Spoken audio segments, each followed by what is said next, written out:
به نام خداوند بخشنده و مهربان. ستایش خدای را که پروردگار جهانیان است، بخشنده و مهربان است.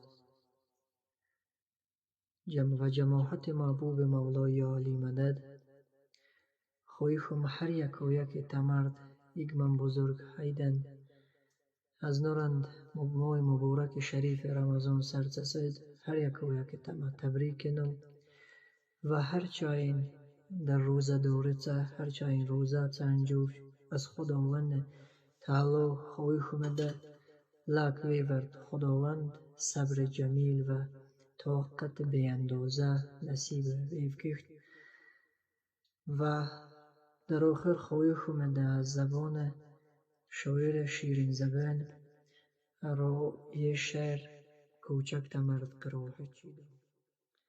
تا ابد یا رب من از تو لطفه ها دارم امید، از تو گر امید برم از کجا دارم امید.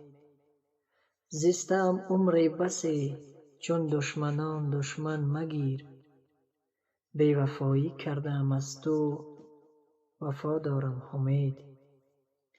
هم غریبم هم فقیرم بی کس و بیمار و زار، یک قدح زان شربتی دارو شفا دارم امید.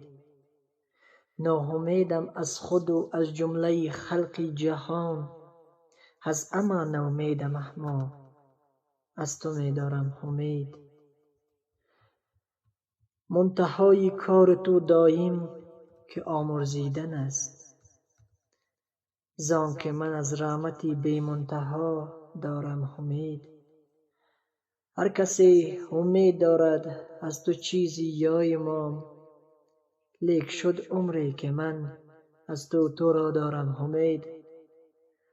هم تو دیدی من چه ها کردم تو پوشیدی ز لطف، هم تو می دانی که من از تو چه ها دارم امید. ذره ذره چون خدا گردانده هم خاکی لحد، بر هر ذره ز تو فضلی جدا دارم امید.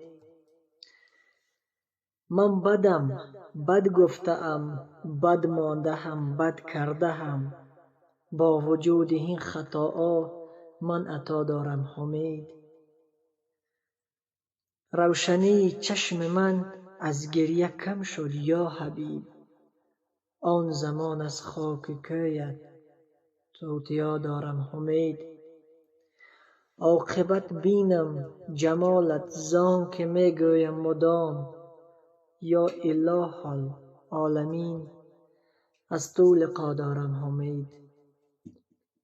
محیی می گوید که خونی من حبیبی من بریخت، بعد از این کشتن من از او خونبها دارم امید.